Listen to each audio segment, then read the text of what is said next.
Darkness is not an ending. It is the womb of everything yet to be. Beneath the surface of all things lost, something stirs, silent, unseen, waiting. The seed does not curse the soil for burying it. The night does not beg the sun to return. In the quiet, in the weight of the unknown, life is gathering itself. But when you're inside it, when the world has collapsed and all you see is black, you don't feel like something growing. You feel like something ending. You mistake the silence for absence, the weight for emptiness. You forget that every forest was once a graveyard of fallen leaves, that every bloom once rotted in the earth. So tell me, when everything you once were has crumbled, when the wind has stolen your name, and you stand at the edge of nothing, will you believe in the garden waiting beneath the ruin? Or will you let the dark convince you that you were never meant to rise? What if everything you lost was never truly lost? What if every moment of suffering, every crack in your heart, was not a wound but a doorway? We are taught to fear the dark, to see emptiness as ruin, pain as punishment, but nature knows better. The tree does not resist the fall of its own leaves. The earth does not grieve when flowers wither into dust. They know something we do not. That decay is not destruction, it is transformation. But tell that to someone standing in the wreckage of their life. Tell that to the person whose dreams collapsed, whose hands now tremble with the weight of what was taken. Tell that to the one staring into the abyss, wondering if they will ever rise again. Because here is the truth no one wants to hear. Pain does not feel like growth. It feels like dying. It feels like sinking into an ocean with no surface. It feels like watching the world move on without you, as if you were never here at all. And that is the dilemma, isn't it? When life buries you, how do you know if you are a seed or a ghost? This is where our story begins, with someone standing in that space between what was and what could be, with a soul lost in the dark, not knowing whether to fight or surrender, with a question that echoes in all of us, whether we dare to ask it or not. Is suffering the soil where transformation blooms, or is it simply the end? The answer is waiting, but not where you think. There was a time when they had a name that felt solid, like something carved into stone. Now, it was a whisper lost in the wind, a sound that no longer belonged to them. They used to believe in direction, in purpose, in the gentle order of things. But life has a way of unraveling what we hold dear. One by one, the threads had come loose, until everything they knew dissolved into nothing. Loss does not always arrive with the brutality of a storm. Sometimes it comes like the tide, quiet and patient, pulling pieces of you away until you realize there is almost nothing left. They had watched it happen. First, the dreams slipped away, the ones they swore they would chase. Then, the people, the voices that once anchored them in this world became echoes. And finally, the self, fractured, scattered, slipping through trembling fingers like water. Now they stood at the edge of everything, staring into a vast, formless ocean. A place where time lost its grip, where days and nights blurred into one endless stretch of uncertainty. Was there a shore, a destination? Or was this all that remained, a drifting, endless, weightless existence? They tried to move forward. But how do you walk when the ground beneath you has disappeared? In the beginning, they searched for answers. They tried to stitch themselves back together with logic, with reason, with anything that could make sense of the emptiness that had swallowed them. But grief does not obey reason. It is not a puzzle to be solved, but a tide to be endured. And so, when they could not fix it, they tried to run from it. They filled the silence with noise. They blurred the edges with distractions, hoping that if they moved fast enough, they could outrun the weight pressing against their chest. They threw themselves into work, into conversations, into anything that would keep them from hearing the quiet truth whispering in the background. You are lost. And oh, how they fought that thought. Because to be lost is to admit that you do not know the way back. But some truths demand to be faced. One evening, standing beneath a sky that stretched wide and indifferent, they let the silence settle. No distractions, no running. Just them, the night, and the heavy question that had been waiting all along. Was this the end? A part of them wanted to believe it was. It would be easier, wouldn't it? To sink, to let go, to stop fighting against the weight of things that refused to be changed. But somewhere deeper, somewhere they had not yet touched, another voice whispered back, "What if this is the beginning?" But beginnings are cruel things. They do not come gently. They are not wrapped in certainty or comfort. They come as breaking, as surrender, as the terrifying space between what was and what could be. And this is where they found themselves now, suspended in the in-between. The past was a shadow behind them, too far to return to but too close to forget. The future was a mist before them, shapeless and unknown. And in between was only the ocean, deep, endless, and utterly indifferent. They thought about sinking, about letting the waves take them, let them become nothing, let the world move on as if they had never been here at all. But then they thought about something else. What if there was a shore? What if, somewhere beyond the horizon, there was land? And what if, just maybe, they were not meant to sink at all? The thought was small, fragile, a single ember in the vast cold night. But embers, if protected, can grow. And so, for the first time in a long time, they took a breath. A real one, not out of habit, not out of survival, but out of something that had almost been forgotten. Hope. And though they could not yet see the shore, they turned toward it anyway.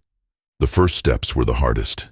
With nothing but the vast ocean of uncertainty stretching before them, they walked, or at least, they thought they did. Time no longer moved in a straight line. It folded, stretched, collapsed in on itself like waves retreating from the shore. They could not tell if they had been walking for minutes or lifetimes. Then they saw the hut. It stood in the middle of nothingness, a crooked structure made of weathered wood, as if it had drifted here from another world.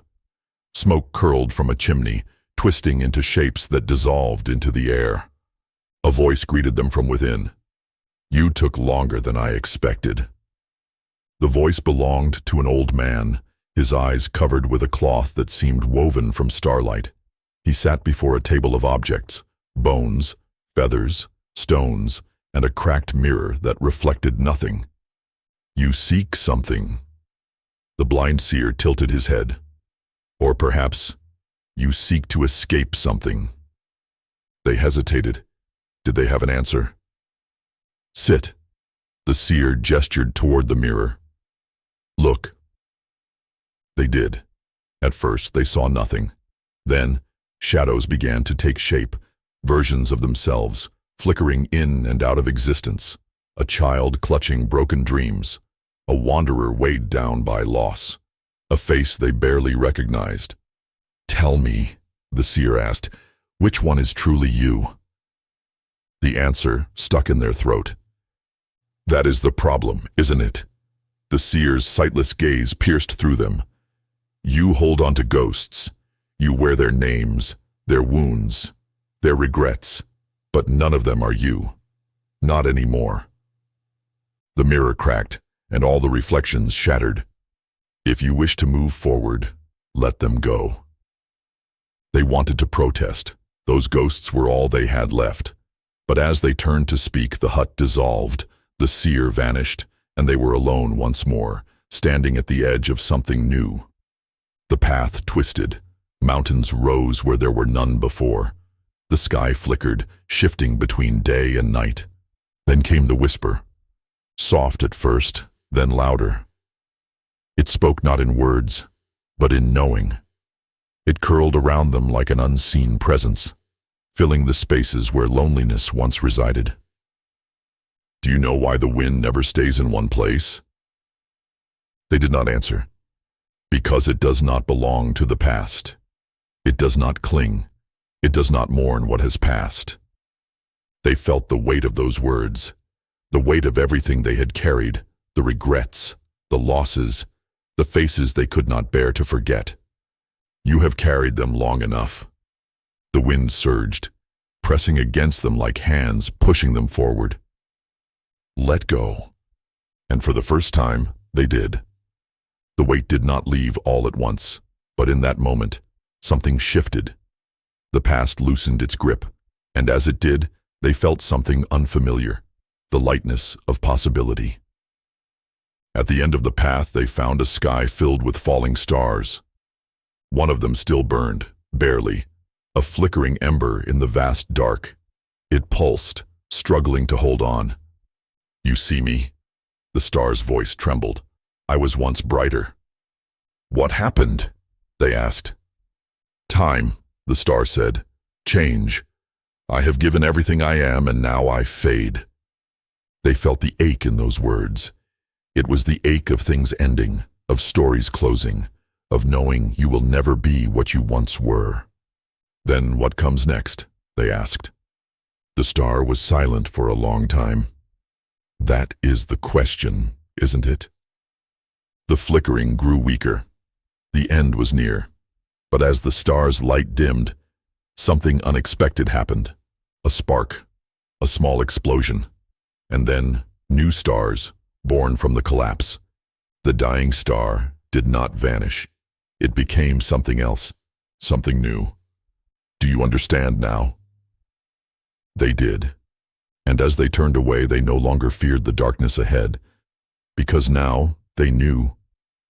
Darkness was never the end. It was only the beginning. They walked forward, but it no longer felt like walking. There was no longer a road beneath them, no horizon to chase, no map to follow. The past had unraveled. The voices that once defined them had faded. The ghosts had been laid to rest. The weight of their memories loosened from their spine. For the first time they felt light. But where did that leave them? Who were they without their losses, without the struggle, without the pain that had once been the only thing they knew? A breeze stirred, not the whispering wind from before, but something deeper, an exhale from the universe itself, and with it, a voice not outside of them, but within. You are ready. Ready? For what? Then the world shifted. The ground beneath them solidified, and for the first time in a long time, they were standing, not drifting, not sinking, not lost. They stood in a forest, or at least what remained of one. The trees were skeletal, their branches twisted and brittle. The air smelled of old fire, of things burned away. The ground was covered in ash. They stepped forward. The silence here was different, not empty, but waiting. Beneath their feet something crunched. Bones? Numbers? Seeds? They bent down. The ash moved easily, revealing the small, hidden things buried just beneath. Dormant, unseen, alive. And suddenly they understood. They had spent so long fearing the ruin, fearing the end. They had believed that their losses had erased them, that they had been reduced to nothing but smoke and echoes. But now, standing in the remains of what once was, they saw the truth. The fire had not destroyed the forest. It had prepared it. It had cleared the old to make way for the new. Everything that had burned, everything that had collapsed, had not been for nothing. It had been the beginning of something unseen, something waiting beneath the surface. Do you see now? The voice returned, softer this time. They did. Darkness was not the end. Loss was not erasure. Pain was not punishment. It was all compost, the rich soil from which something new would grow. A shift, a flicker, the ground trembled, and then, green, a single sprout broke through the ash. Then another, then 100, then 1,000. The forest that had been silent waiting was waking up. They watched as life returned, not as it once was, but as it was always meant to be. Not a resurrection of the past, but a birth of something new. And in that moment they realized they were not the ashes. They were the seeds. They had not been buried. They had been planted. And now, finally, they were ready to rise.